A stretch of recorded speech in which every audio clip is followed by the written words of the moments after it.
Surah As-Saff itu termasuk surah Madaniyah yang turun di Madinah setelah Nabi SAW hijrah.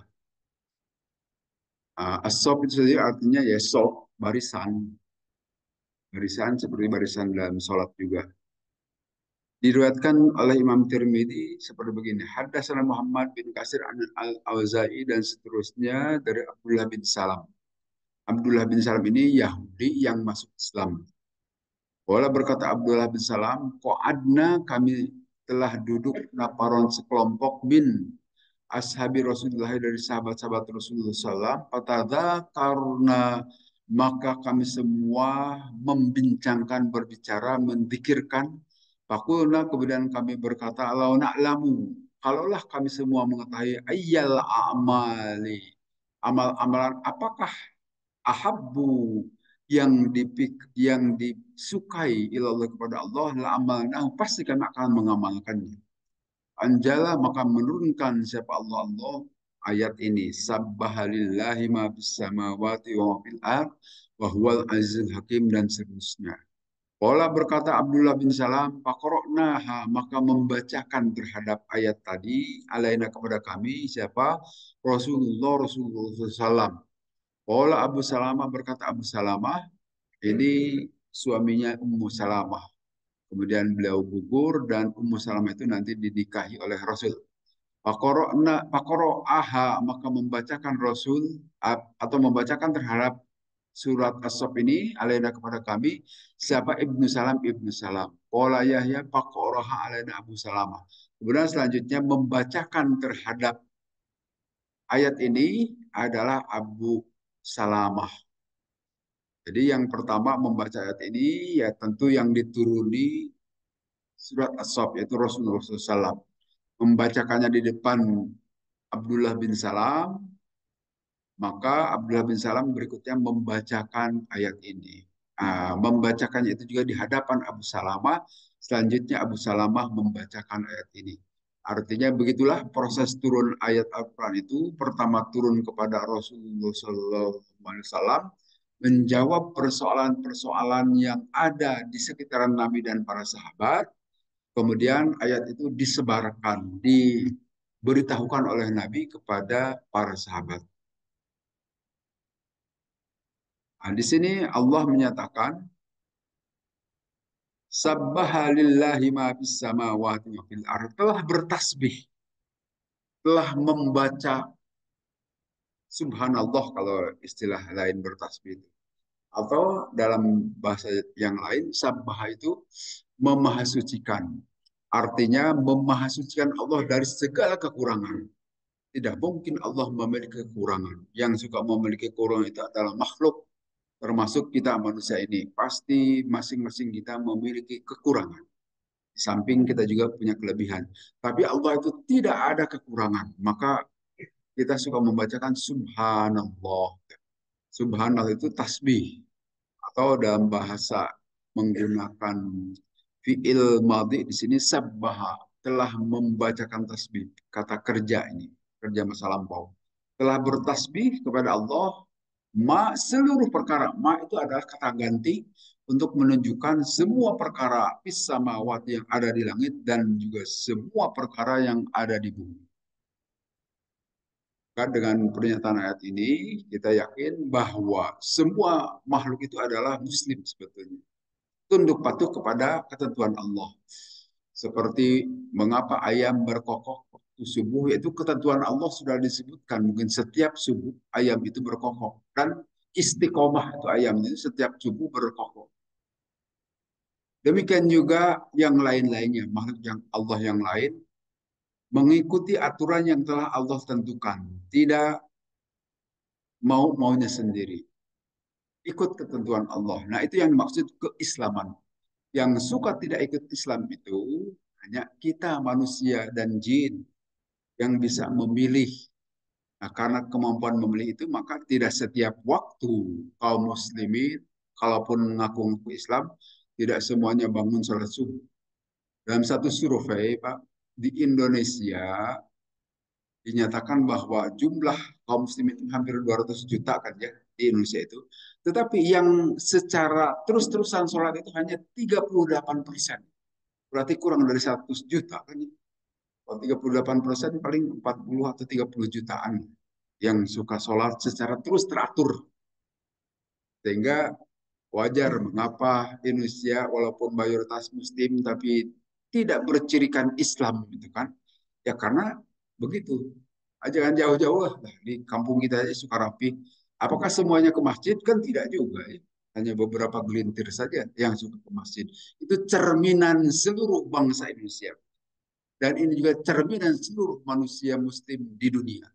Kalau di dunia ini ada sekitar 2 miliar atau 1,5 miliar muslim, barangkali yang betul-betul konsisten menjalankan syariat agamanya itu mungkin tidak sampai 1 miliar.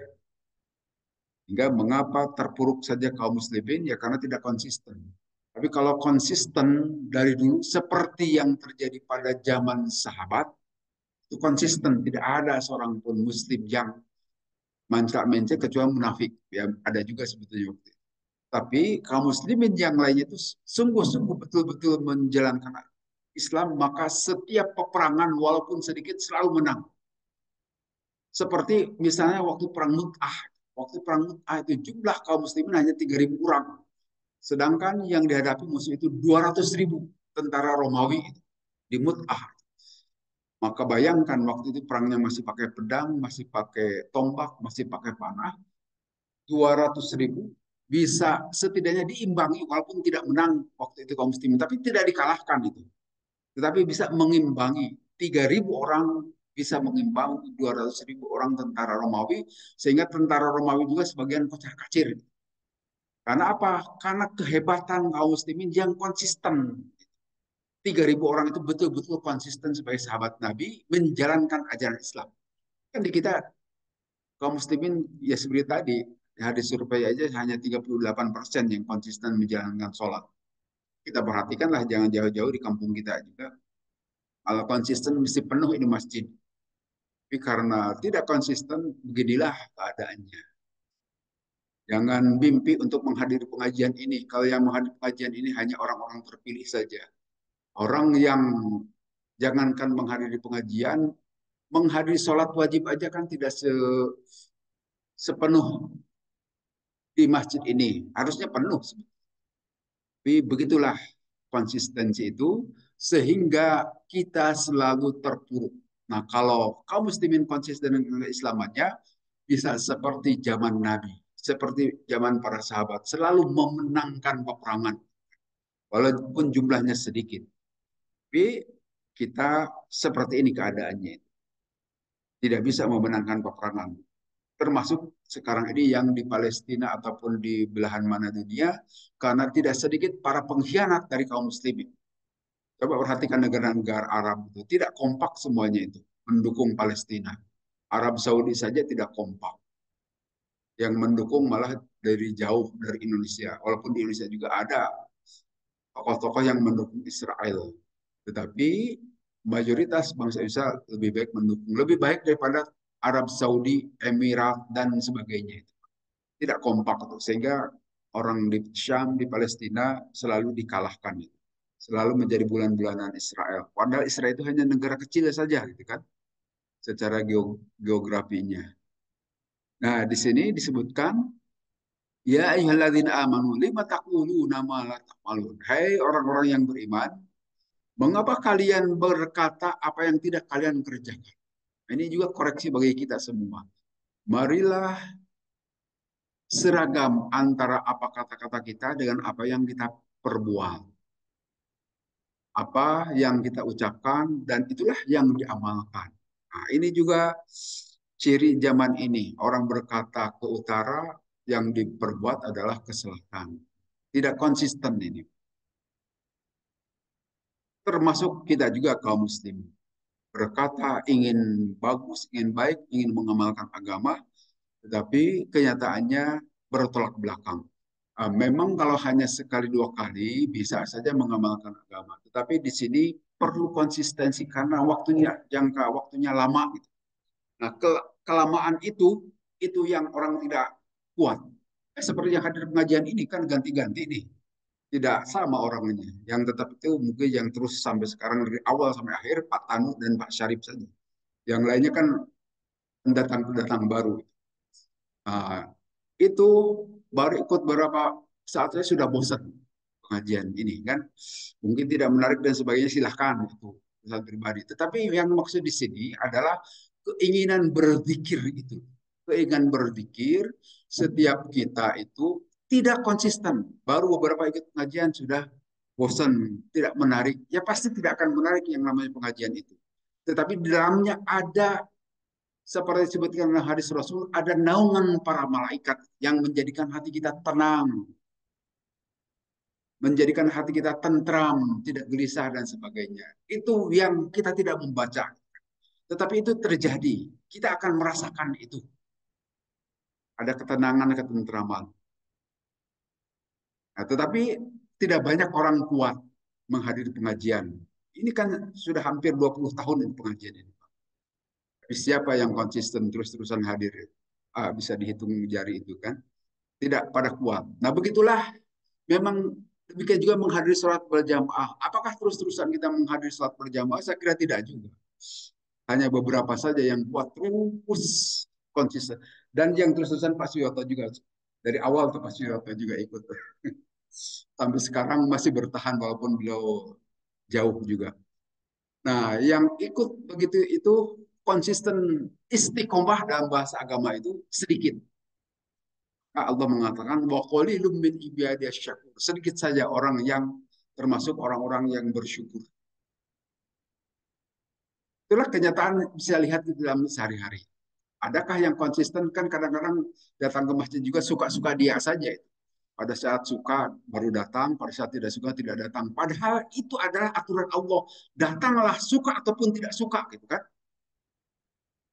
Itu artinya mengikuti aturan Allah. Tapi kalau kita baru datang ke masjid pada saat kita sedang enak, suka, itu artinya ngatur-ngatur Allah. Tidak boleh begitu. Harus tetap kita menjalankan kewajiban ini karena sholat fardu itu kewajiban. Kan?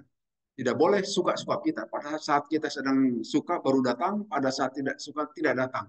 Itu sama dengan ngatur-ngatur Allah.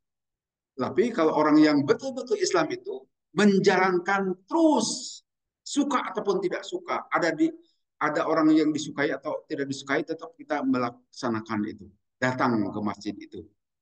Nah, ini saya kira sedikit sekali yang seperti ini. Dan itu istiqomah.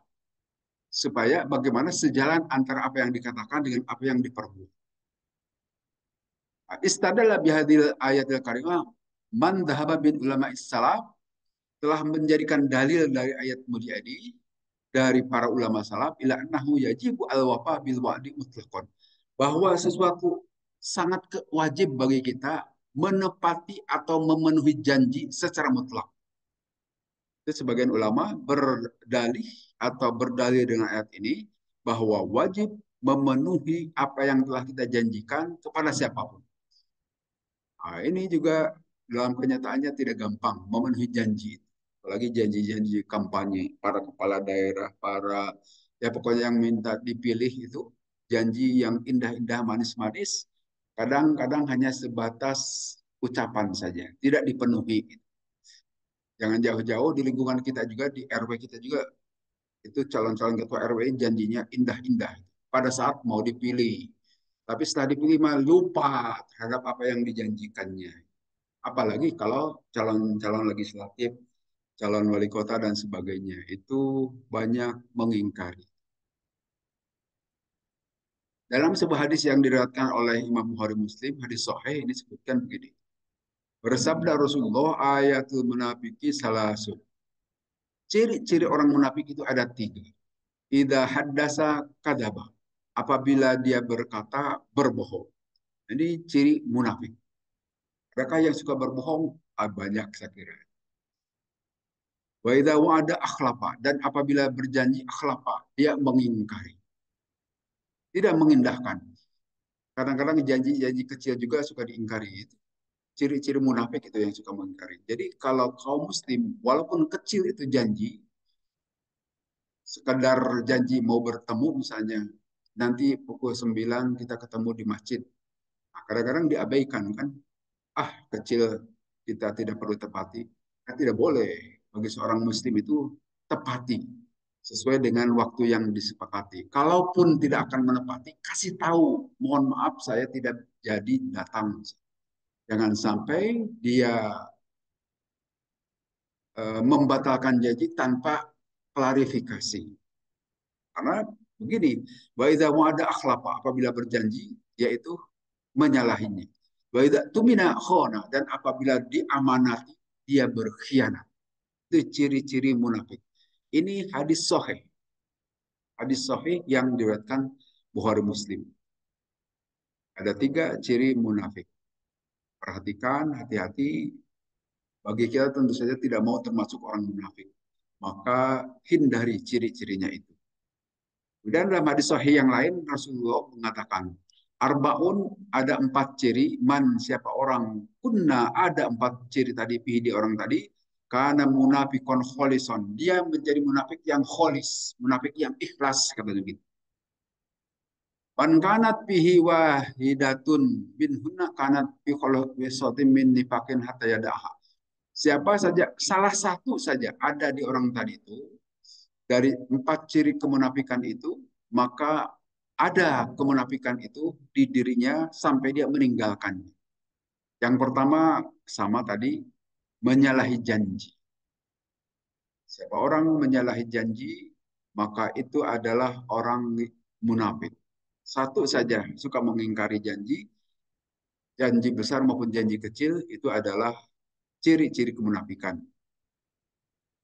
Kemudian, wahadainil hadasa ini,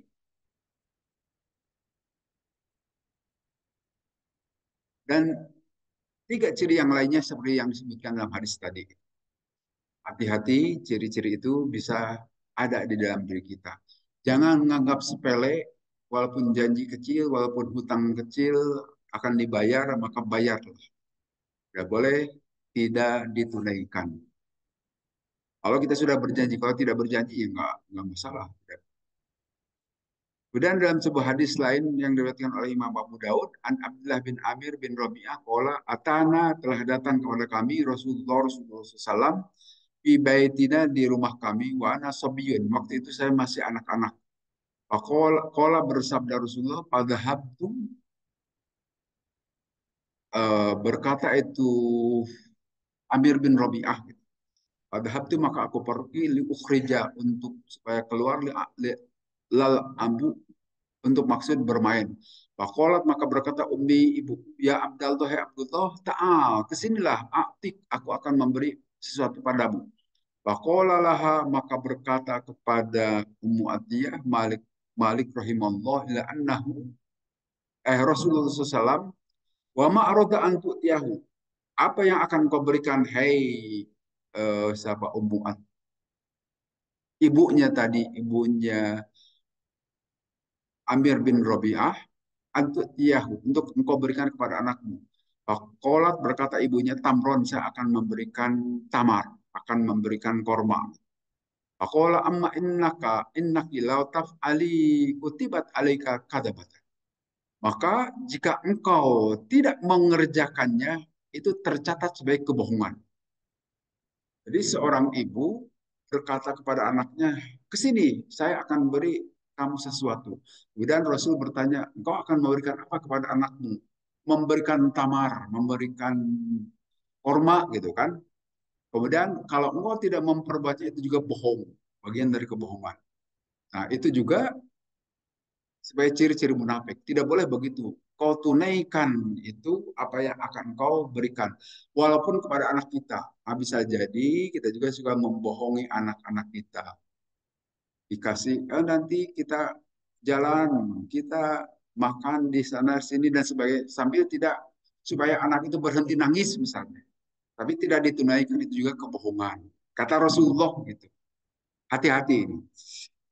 Jadi bohong itu bisa saja terjadi di lingkungan terdekat kita juga. Dengan maksud untuk supaya anak itu berhenti nangis, maka kita janjikan sesuatu hal, tetapi tidak kita tunaikan. Itu juga bohong. Sebaiknya jangan dilakukan oleh orang yang Islam. Karena di sini kata Imam Malik, wadhaba al Imam Malik, menghukum Imam Malik rahimahullah ila annahu idza ta'allaqa bil wa'di, maka apabila berkaitan dengan persoalan janji, hurima alal mau'udi, itu jadi utang pada orang yang dijanjikannya.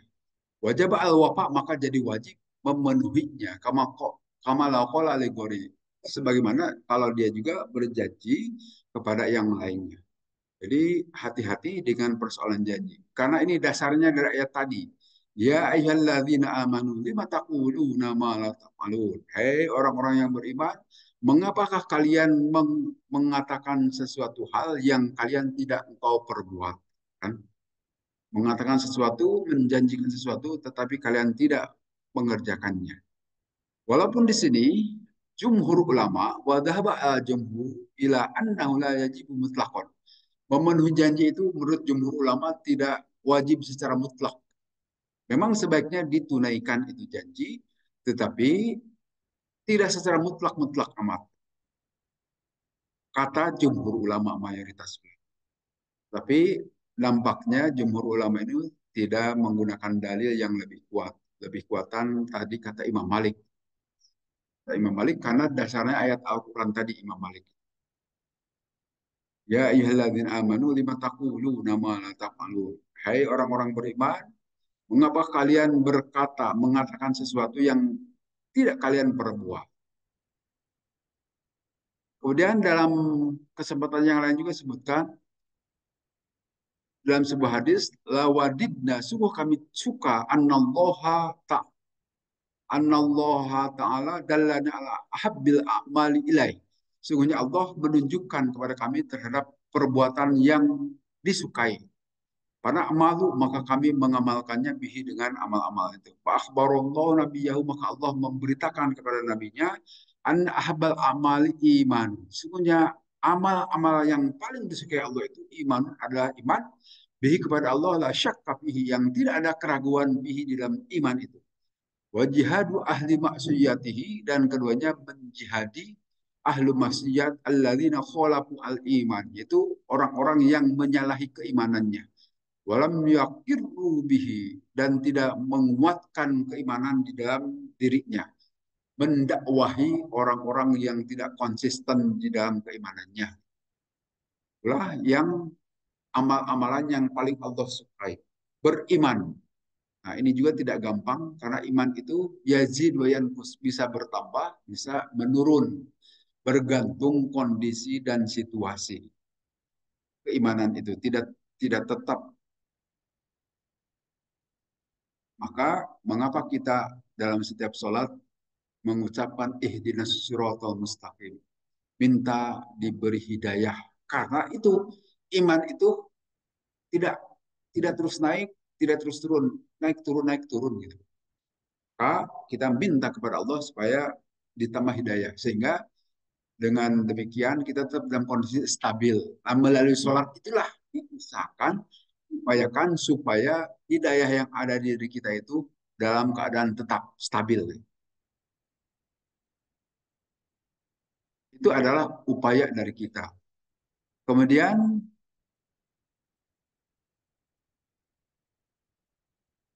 kita lihat di ayat berikutnya. Lima takulu nama la taf'alun. Mengapa kalian berkata apa-apa yang tidak kalian kerjakan? Annahum janur marsus. Di sini Allah menyatakan Allah suka kepada uh, kelompok orang yang berperang di garis di jalan Allah, berperangnya itu secara kompak. Annahum janur marsus, seperti bangunan yang sangat sangat kokoh. Nah, ini adalah juga ya tentu bagi kita kan insya Allah tidak akan berperang begitulah sekarang. Apalagi berperang seperti zaman Nabi SAW. Berperang itu langsung ke medan perang, membawa pedang, membawa tombak, membawa panah, berhadapan langsung dengan musuh. Kalau perang sekarang kan tidak begitu, berperangnya gerilya, perangnya jauh-jauhan, karena pakai senapan, pakai peluru kendali dan sebagainya, tidak bertemu dengan musuh, jaraknya jauh-jauhan. Nah, waktu itu digambarkan orang-orang yang berperang zaman Rasul itu Mereka kompak berdiri menghadapi musuh secara langsung. Karena bunyanun marsus seperti bangunan yang sangat kokoh, marsus, tersusun rapi. Nah, berdasarkan inilah juga nanti yang bisa kita kerjakan itu adalah dalam membentuk barisan syaf solat, barisan solat. Coba buatlah barisan yang kokoh. Karena ini juga nanti ada kaitannya. Supu sawu supu pakum pain atas supu binta pamis sholat. Rapatkan, kuatkan sab-sab sholat itu karena itu adalah keutamaan dari sholat. Nah, yang bisa kita lakukan paling pada saat sholat. Tetapi sekali lagi kaum muslimin kelihatannya nggak tahu enggan atau tidak memahami hadis itu. Pada saat mau sholat itu mesti tidak mau rapat. Yang ideal itu kan bahu ketemu bahu, dampal kaki ketemu dampal kaki itu harusnya. Tapi kan susah itu memberikan pengertian itu. Dan di antara kita juga enggan kan membentuk sholat seperti itu. Sangat jarang. Kalaupun harus membentuk saf itu mesti dicerewetin oleh imam. Imamnya harus cerewet. Memberitahukan terus setiap mau sholat itu. Harus safnya lurus. Sehingga saya punten, mengapa saya suka cerewet? Karena saya tahu bahwa ajaran Islam itu begitu. Kecuali kalau imamnya tidak tahu, mesti tidak akan cerewet. Gitu. Diam saja imamnya langsung takbiratul ihram. Itu tidak ngerti imam itu berarti. Tidak mau tahu. Nah, kalau imam yang tahu itu harus memberitahukan, harus ngajak kepada jamaah supaya rapat. Walaupun yang rapat barangkali hanya saf pertama saja, tidak apa-apa. Saf berikutnya itu coba saya suka perhatikan mesti acak adut itu. Mesti jauh-jauh jaraknya. Ya kalaupun kalau datang sholat misalnya, saf yang kedua dan ketiga itu gitu jarang-jarang.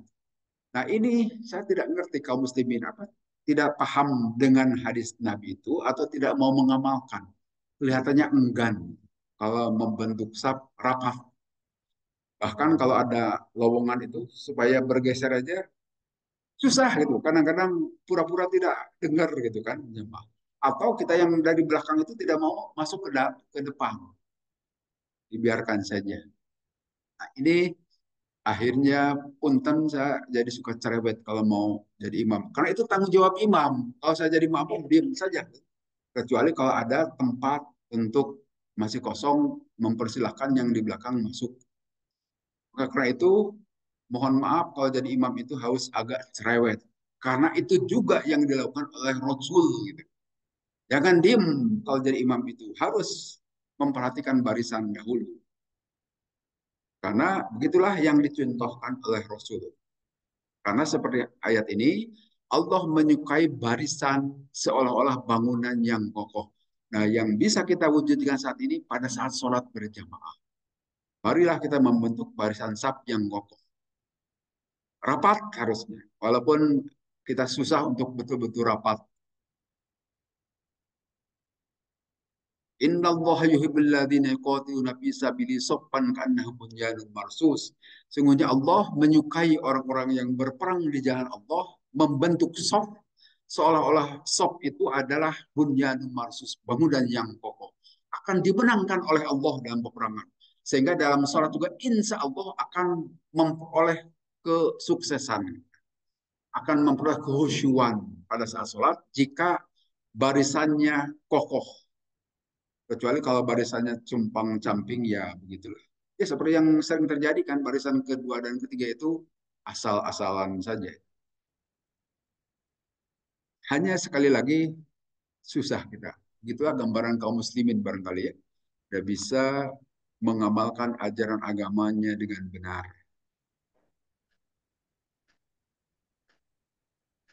Kemudian ada dalam sebuah hadis disebutkan begini kata Rasulullah. Allah Rasulullah Sallallahu Alaihi Wasallam salasun ada tiga orang yadhakullahu ilahim. Allah tertawa terhadap tiga kelompok tadi. Allah alam tertawa Allah itu tentu saja tidak sama dengan tertawa manusia. Tapi ini kata-kata yadhaku itu ya bahasa Arabnya artinya tertawa. Mungkin bergembira Allah. Yang pertama ar-rajulu yaqumu minal laili. Allah tertawa senang gembira kepada orang yang bangun pada waktu malam sebelum subuh. Ya, kalau bisa kita biasakan bangun sebelum subuh. Apalagi kalau di kita kan pukul setengah empat sudah ada yang memberitahukan di masjid bangun bangun pakai bacaan Alhamdulillahilladzi ahyana dan seterusnya. Saya kira bagusnya kita bangun setidaknya setengah empat kalau sekarang harus sudah bangun. Jangan didadak pas sedang adzan subuh baru bangun. Wah, itu pasti kesiangan. Nah, Allah menyukai kepada orang yang bangun waktu malam.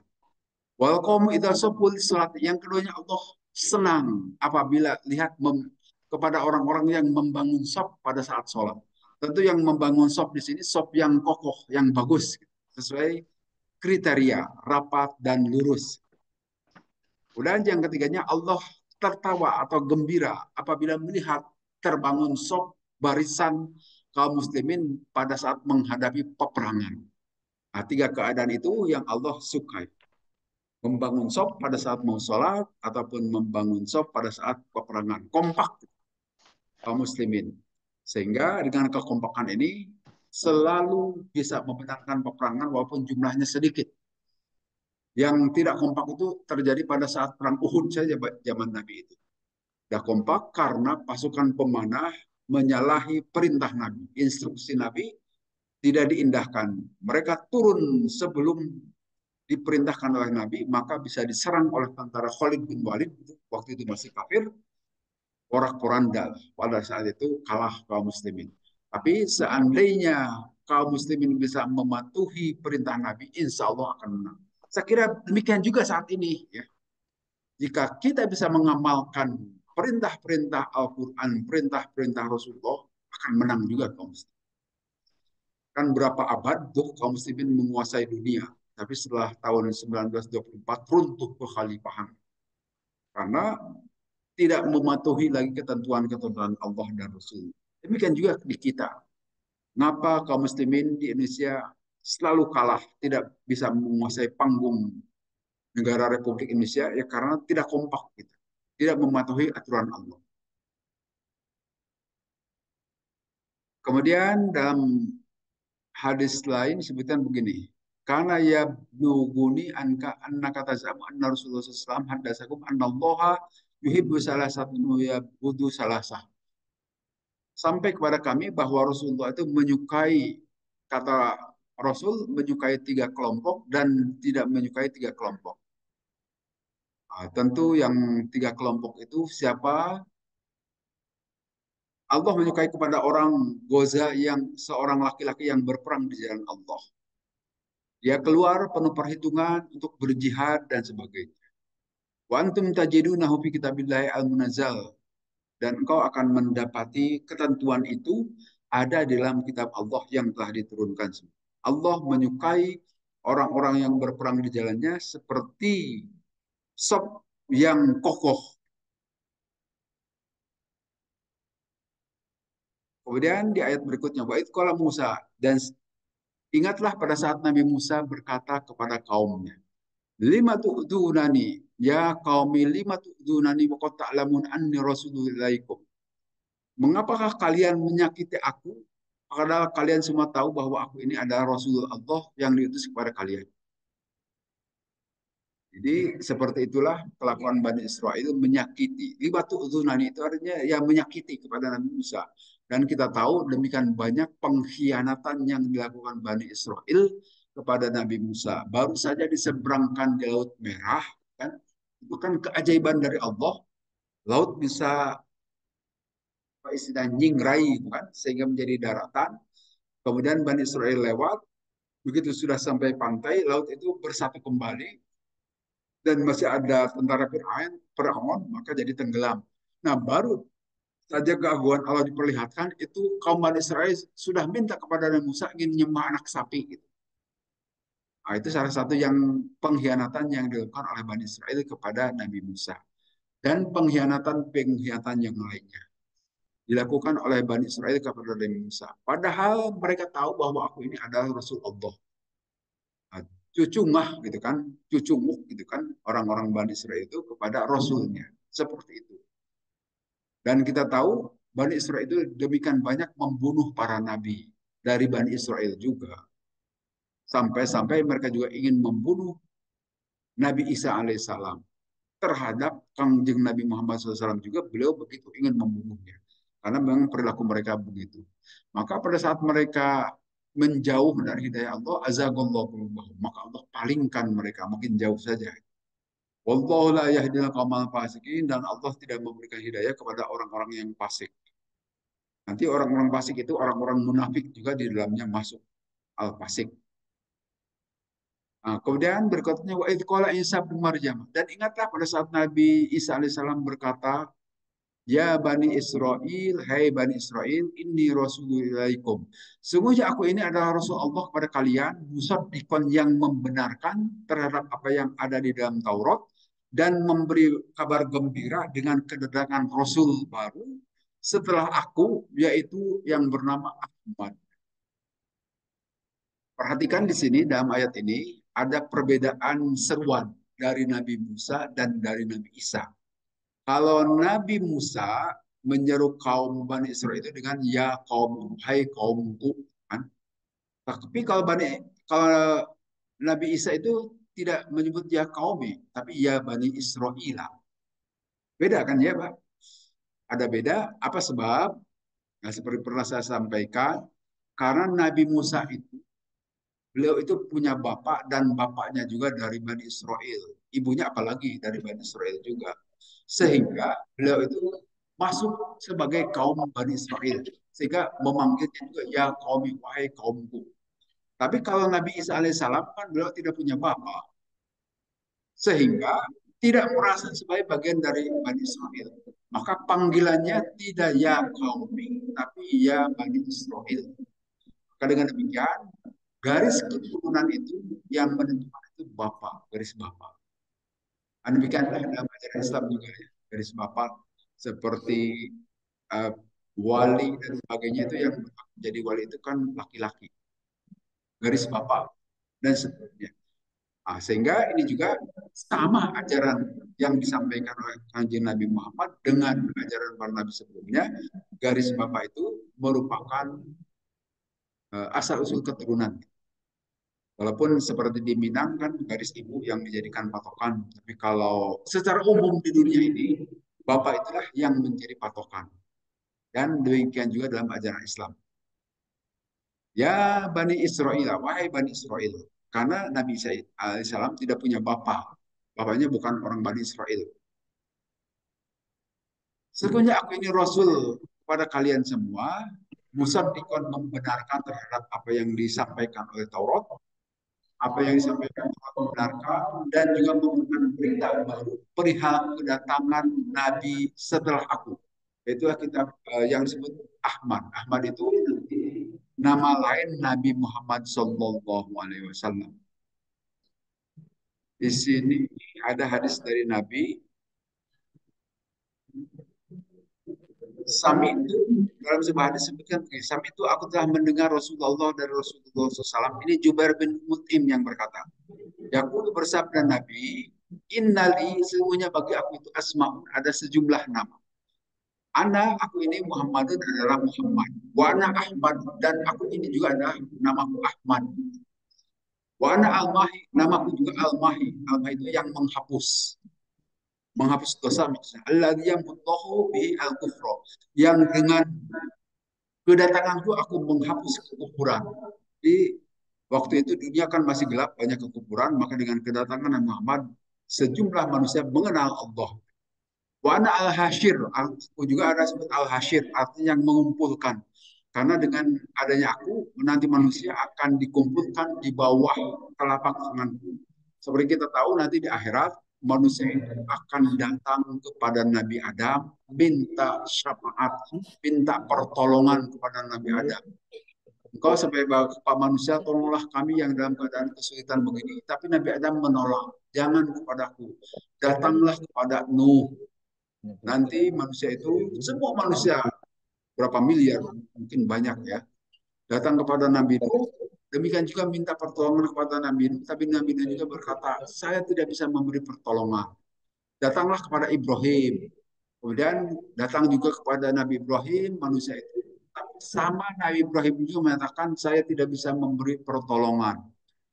Datanglah kepada Musa, datang kepada Nabi Musa, begitu juga jawaban Nabi Musa, saya tidak bisa memberi pertolongan. Datanglah kepada Isa, datang juga kepada Nabi Isa juga berkata, saya tidak bisa memberi pertolongan. Datanglah kepada Muhammad. Nah, setelah itu barulah manusia itu datang kepada Nabi Muhammad Sallallahu Alaihi Wasallam. Maka mengapa di sini Nabi disebut Al-Hashir? Karena nanti manusia itu akan berkumpul mengelilingi Nabi, minta pertolongan syafaat akhirat itu. Termasuk manusia sebelum umat Nabi Muhammad akan datang kepada Nabi Sallallahu Alaihi Wasallam. Maka mengapa Nabi disebut Al-Hashir? Karena beliau akan mengumpulkan para manusia saat itu. Demikian juga anak Al-Aqib. Aku juga disebut Al-Aqib. Jadi hadis ini menjelaskan selaras sejalan dengan kata-kata Nabi Isa di dalam surat ini. Bahwa nama Nabi yang akan datang itu adalah nama Ahmad. Dengan demikian, mengapa orang-orang Yahudi ada di Madinah, diaspora ada di seluruh bagian dunia, itu dalam rangka mencari Nabi baru sebetulnya. Karena di dalam kitab mereka sudah diberitahukan. Jadi bukan hanya diberitahukan oleh Nabi Isa, oleh Nabi Musa juga sudah diberitahukan akan datangnya Nabi akhir zaman, Nabi Muhammad SAW. Maka orang-orang Yahudi mencari Nabi baru. Salah satunya mereka datang ke Madinah. Jadi mengapa di Madinah ada kaum Yahudi? Karena dalam rangka mencari Nabi baru. Nah, orang-orang Yahudi memberitahukan kepada penduduk Madinah akan datangnya Nabi baru. Karena ditunjukkan Nabi baru itu akan datang di tempat yang banyak pohon kurmanya. Yang banyak pohon kurma itu adalah Madinah. Kalau Mekah tidak terlalu banyak. Datanglah orang Yahudi ke Madinah dan ada di Yaman juga, ada di beberapa tempat yang lain. Dalam rangka apa? Dalam rangka menyambut kedatangan Nabi baru. Tapi begitu datang Nabi disebutkan oleh Allah di sini, walamma ja'ahum, maka pada saat datang Nabi baru itu, yaitu Nabi Muhammad SAW, mereka berkata bahwa itu adalah sihrum mubin, sihir yang nyata. Apa sebab? Ya karena Nabi baru itu bukan berkebangsaan Yahudi, dari bangsa Arab. Maka mereka mengatakan itu bukan Nabi yang sesungguhnya, tetapi Nabi sihir-sihiran saja. Itulah perilaku Yahudi. Sekali lagi Yahudi itu jangankan zaman dahulu, sekarang saja begitu kelakuannya. PBB saja dilawan. Berapa negara yang sudah menyetujui suatu resolusi tidak diindahkan oleh Yahudi. Tetapi PBB juga tidak berdaya juga, Pak. Karena Yahudi didukung oleh Amerika. Hanya begitulah kelakuan Yahudi dari dahulu sampai sekarang. Sama saja sudah suka mengingkari janji. Kemudian dari sahabat Rasulullah sebutkan begini. Para sahabat berkata, ya Rasulullah, akhbirna an nafsik. Beritakanlah kepada kami perihal dirimu, wahai Rasulullah. Qala bersabda Rasulullah, dakwatu Abi Ibrahim, dakwahnya bapakku Ibrahim alaihissalam, Busyra Isa, dan ada penggembiraan, kabar gembira dari Isa, waroku ummi ina hamal bi kanahu kharja minha nurut atau atlahu usuro basri min ardisyam. Kemudian aku melihat ibuku pada saat sedang mengandung aku ini, seolah-olah beliau itu keluar dari beliau itu cahaya yang mencahayai sejumlah istana ter, ter, termasuk Bisri atau Busro di sini yang ada di tanah Syam. Jadi Rasulullah menceritakan diminta oleh para sahabat, aku itu mengikuti Nabi Ibrahim. Demikian juga pemberitahuan Nabi Isa itu aku tahu juga bahwa Nabi Isa memberitahukan akan kedatanganku kepada umatnya. Dan aku juga melihat memperhatikan ibu Siti Aminah waktu mengandung aku itu, beliau mengeluarkan cahaya yang cahaya itu menyinari istana-istana yang ada di tanah. Itu kata Nabi, itu hadis sanadnya baik, jayid. Kemudian ini ada hadis panjang juga seperti itu. Disebutkan begini dalam hadis yang diriwayatkan Imam Ahmad. Pada saat para sahabat hijrah ke Habasyah, ke Raja Najasyi Ethiopia, waktu itu kami ada sekitar 80 orang laki-laki. Minhum Abdullah, ada Abdullah bin Mas'ud, wa Ja'far, ada Ja'far, ada Abdullah bin Urbutoh, ada Utsman bin Mad'un, ada Abu Musa, atau maka datanglah itu para sahabat An-Najasyiyah ke Raja Najasyi. Wa asad Quraisyun Amrun bin As. Tetapi orang kafir juga mengutus Amr bin As ke Najasyi untuk justru orang-orang Mekah yang hijrah ke Najasyi. Waktu itu kepala pimpinannya itu adalah Amr bin As. Amr bin As juga nanti jadi masuk Islam setelah Nabi hijrah ke Madinah sama dengan Khalid bin Walid. Tapi waktu itu beliau masih kafir. Maka pada saat masuk itu Amr bin As dan Ammarah bin Walid kepada Najasyi. Bersujudlah Ammar bin As dan Ammarah itu kepada Raja Najasyi. Kemudian menghormat, tapi hormatnya melalui sujud. Kemudian berkata keduanya, sesungguhnya ini orang-orang yang datang kepadamu, wahai Raja Najasyi, itu dari saudara kami, dari Mekah juga. Dan mereka minta perlindungan karena agamanya memang mereka diserang. Maka Raja Najasyi, mana mereka itu? Ah, Umpi artika, mereka itu ada di tanah, wahai Raja. Babas ilahim, maka utuslah supaya mereka datang ke sini. Maka pada saat setelah datang para Raja Najasyi, kelompok yang hijrah itu, berkatalah Ja'far sebagai juru bicaranya waktu itu. Ana khotibu kumul yaum. Pada saat ini aku akan berkhutbah kepadamu, wahai Raja Najasyi. Fattabi'uhu, maka ikutilah Islam ini. Asallama, maka engkau akan selamat. Walam yasjud, tapi tidak sujud itu Ja'far. Maka berkata Amr bin As tadi dan juga Ammarah bin Walid, loh kenapa kalian tidak sujud menghormat kepada raja itu? Padahal kami tadi sujud menghormat kepada Najasyi. Maka menjawab Ja'far itu, innala nasjudu illa lillah. Kami tidak akan sujud kecuali hanya kepada Allah. Penghormatan yang terjadi pada saat itu kepada manusia, kepada raja itu dengan melalui sujud. Tetapi kata Ammar, kenapa engkau tidak sujud?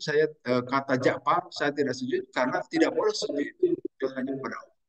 Dan ini kemudian jadi ajaran kita dalam ajaran Islam. Tidak boleh kita sujud, demikian juga ruku kepada manusia kecuali hanya kepada Allah. Nah, kemudian wa madza qala, apa gerangan? Qala berkata Ja'far, innallaha ba'asa ilaina rasulahu. Sesungguhnya Allah telah mengutus kepada kami rasulnya. Pak Amarona Allah Nasjuda memerintahkan Rasul kami itu bahwa tidak boleh sujud kecuali hanya kepada Allah. Wa Amarona dan memerintahkan Rasul itu kepada kami untuk melakukan sholat dan mengeluarkan zakat. Berkata Ammar bin As, "Innahum yukhalifuna fi Isa bin Maryam." Sungguhnya orang-orang Mekah ini menyalahi engkau dalam perihal Isa bin Maryam. Qala mataku Nabi Isa. Raja Najasyi berkata, apa gerangan yang kalian ucapkan perihal Nabi Isa bin Maryam? Qalu berkata itu para sahabat, kama qala Allah Ta'ala, sebagaimana Allah berfirman, wa kalimatullahi wa ruhuha ila udril batul. Sungguhnya itu adalah kalimat Allah dan ruh Allah yang Allah berikan kepada Siti Maryam yang kemudian menjadi mengandung dan melahirkan anak. Itu bukan siapa-siapa. Arba'au dan mina adi sumakola ya masyarakat Habasyah wal qasisi nawarban. Kemudian akhirnya berkata itu Raja Najasyi sambil mengangkat kayu dari tanah yang ada di sekitar Raja Najasyi sambil berkata, wahai sekalian orang-orang Habsyi dan juga para pendeta juga para rahib, wallahu ma yaziduna 'ala alladzi naqul dan Allah tidak akan menambahkan terhadap apa yang kami ucapkan, ma yusabi hada marhaban bikum, maka tidak akan menyamai apa yang kau ucapkan. Selamatlah kalian semua wa biman jitum, dan kedatangan kami kalian semua min indihi dari sisi Rasulullah, asyhadu annahu Rasulullah, Bersahadatlah Raja Najasyi.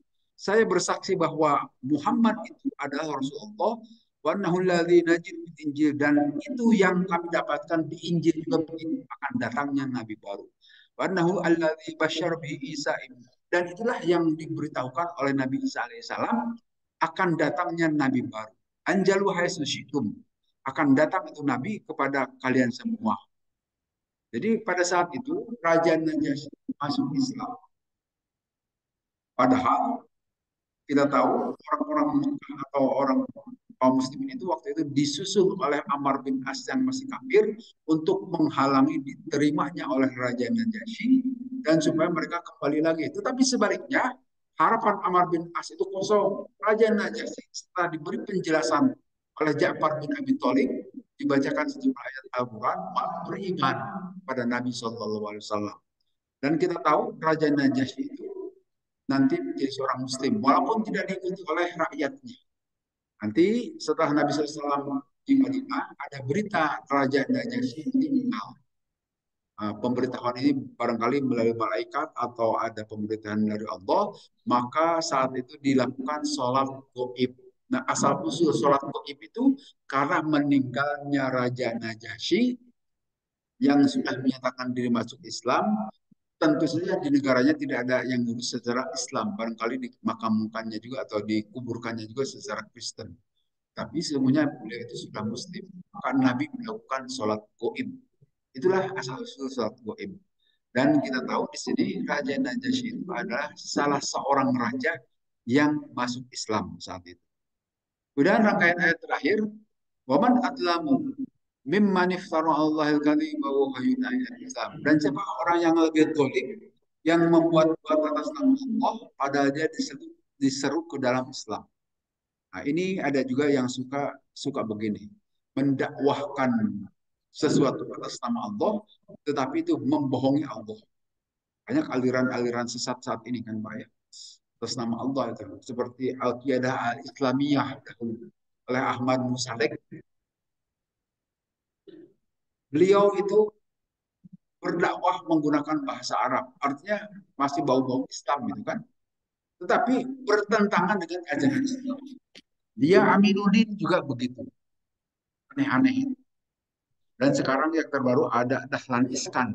Kita kenal kan Dahlan Iskan itu bekas Menteri BUMN, bekas CEO-nya Jawa Post, sedang dalam proses kemurtadan itu karena dia kelihatannya keluar dari Islam, membawa ajaran-ajaran baru yang bertentangan dengan Islam. Tapi kalau beliau di luar Islam, beliau dipersilahkan, silakan saja. Toh tidak butuh dengan satu orang seperti itu. Tapi kadang-kadang orang itu mendakwahkan sesuatu atas nama Islam hanya bertentangan. Ada Abah Awaf lebih suka umroh ke Vatikan daripada ke Mekah. Bukan kata-kata murtad itu Pak. Adakah umroh di Vatikan? Ajarannya jelas tidak ada itu. Padahal dia itu memakai sorban, membawa ciri-ciri keislaman, tetapi mendakwahkan di luar ajaran Islam, bertentangan. Nah inilah kata Allah, tidak ada lagi orang yang lebih zalim daripada orang yang membuat-buat atas nama Allah kebohongan. Padahal dia itu diseru ke dalam Islam. Banyak.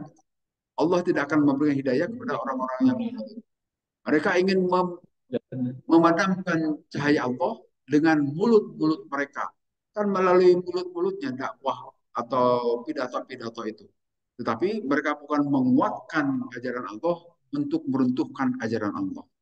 Tetapi wallahu mutimmun nuri. Allah akan makin mengokohkan. Jadi yakinlah Islam ini tidak akan pernah musnah dari muka bumi ini. Karena apa? Ini jaminan dari Allah. Wallahu mutimmun nuri. Allah akan mengokohkan, menyempurnakan cahaya Allah. Tetapi Allah tidak memberi jaminan bahwa Islam ini akan tetap terus ada di Sukarapi, ada di Bandung, akan tetap terus ada di Indonesia. Tidak ada jaminan. Tetapi dari muka bumi ini Islam akan tetap kuat. Walaupun di satu belahan sudah melemah, nanti ada di belahan lain. Kita tahu dahulu Spanyol itu adalah kekhalifahan Umayyah. Kuat Islamnya, tapi kemudian dikalahkan. Islam itu sekarang sudah tidak ada lagi di Andalusia atau di Spanyol. Ya ada satu dua barangkali, tetapi ciri keislaman itu sudah tidak ada. Nah, demikian juga barangkali sekarang kita bangga Indonesia mayoritas Islam. Apakah dijamin terus akan mayoritas? Belum tentu. Bisa saja pindah nanti ke bagian negara lain, ke Amerika lah, atau ke tempat-tempat lain, atau Filipina. Filipina dulu keluar Islam sebetulnya, tapi sekarang kan mayoritas Katolik. Tapi sekarang lagi berbondong-bondong lagi orang masuk Islam lagi di Filipina itu, Pak. Jadi memang di muka bumi ini tidak akan musnah Islam, itu jaminan Allah. Tetapi di tempat kita belum tentu nggak ada jaminan, akan terus tetap. Walaupun sampai saat ini sudah ratusan tahun Islam ada di kita, tetapi tidak ada jaminan akan terus di sini. Ya, kita tentu saja menginginkan terus sampai akhir zaman Islam itu ada di negeri kita. Keturunan kita juga ingin tetap mengagem Islam. Pasti akan begitu orang-orang Muslim yang sejati. Nah, di sini Allah mutim munuri, Allah akan menyempurnakan cahaya itu. Walau karya kafir, walaupun orang-orang kafir tidak suka. Kita tahu kristenisasi di mana-mana. Itu orang kafir, itu orang Kristen itu. Demikian juga orang-orang Yahudi tidak suka. Silahkan. Orang-orang musyrik juga tidak suka. Dipersilahkan tidak suka. Tetapi tidak mungkin bisa memadamkan cahaya Allah. Allah akan terus mengumandangkan. Walaupun di tempat yang tadinya tidak dikenal Islam seperti di Jepang sekarang sudah mulai ramai, sudah mulai banyak penganut kaum atau yang mengikuti ajaran Islam. Demikian juga di belahan bumi yang lain. Nah, di sini wallazi arsala rasulahu bil huda. Itulah dat Allah yang mengutus Rasulnya dengan membawa petunjuk wa dinil haqq ala dini kulli, dengan maksud memenangkan terhadap agama secara keseluruhan. Walau karena musyrik walaupun orang musyrik. Kita tahu di negara ini atau di dunia ini agama yang mayoritas itu adalah Islam dan Kristen saat ini. Hindu Buddha itu minoritas saja, hanya ada di India ataupun di beberapa belahan negara yang kecil-kecil saja. Tapi saat ini agama yang sedang bersaing itu adalah Kristen dan Islam. Tapi kalau Kristen dipecah menjadi Katolik dan Protestan itu di bawah Islam. Jadi jumlah keseluruhan Katolik dan Protestan itu hampir 2 miliar. Dan juga ada Pantai Costa dan macam-macam, ada kesaksian Yehova dan tapi itu minoritas kecil. Nah, kalau mereka dijumlahkan kira-kira 2 miliar. Nah, kaum muslimin juga kira-kira jumlahnya segitu. Tetapi tambah terus orang Islam itu dari saat ke saat. Kalaupun tidak tambah di Indonesia, di negara lain, di Inggris, di Eropa sekarang Islam itu sudah tidak malu-malu lagi, pakai kerudung itu sudah biasa. Jadi kalau kita jalan-jalan ke Eropa, seperti kemarin saya ke Eropa, biasa melihat berkerudung itu seperti Indonesia. Gitu. Di Eropa itu selama ini kita melihat orang bertelanjang itu, ya memang ada juga yang seperti itu, tapi yang kerudungan di semua negara yang saya singgahi pasti ada yang berkerudung. Apakah orang bule ataupun orang Arab, wallahu alam saya tidak tahu. Tetapi yang jelas tidak malu-malu lagi sama seperti di Indonesia. Tahun 80-an kan jarang-jarang kita melihat kerudungan di Indonesia juga. Paling waktu itu hanya lihat di kampus ITB saja, mahasiswi, itu pun satu dua. Tapi kemudian makin ke sini makin marah. Di negara-negara barat juga begitu. Di Amerika juga banyak orang berkerudung. Waktu saya dengan istri tinggal di Amerika, waktu itu istri saya tetap pakai kerudungan. Dan ternyata tidak hanya istri saya, ada juga yang lain yang pakai kerudung, walaupun masih sedikit. Tapi kemarin terbaru ke Eropa, saya melihat demikian banyak perempuan-perempuan berkerudung di Eropa. Jadi ini menandakan bahwa Islam itu makin dikenal di belahan dunia. Sehingga janji Allah ini, Allah akan menyempurnakan agamanya itu terbukti saat ini. Terus-terusan. Islam itu makin dikenal. Nah, dan Allah berjanji juga di sini, liyudhhirahu ala dini. Allah akan memperlihatkan terhadap keseluruhan agama yang lain. Keunggulan Islam. Kita makin mengenal ekonomi Islam. Kan tidak hanya diterapkan di negara-negara Islam, bahkan di negara-negara kafir juga diterapkan itu. Ekonomi Islam. Yang belum itu politik Islam saja. Ekonomi Islam sudah dikenal. Sudah tidak ada kan ekonomi Kristen. Tidak ada ekonomi Buddha. Tidak ada ekonomi Hindu. Tapi kalau ekonomi Islam itu ada. Karena ada prinsip-prinsip. dikenal diterapkan di mana-mana. Di Eropa juga dikenal adanya bank Islam. Di Filipina, negara yang mayoritas Katolik juga dikenal ada bank bank Islam di sana, bank syariah. Di kita juga tentu lebih banyak lagi adanya bank Islam. Mudah-mudahan kita terus beralih mengikuti syariat. Saya kira itu saja bahasan kali ini. Kalau ada yang Eh, didiskusikan, Pak. Oh, Pak, sebentar, Pak. Sebentar. Ini saya, ya, Mbak.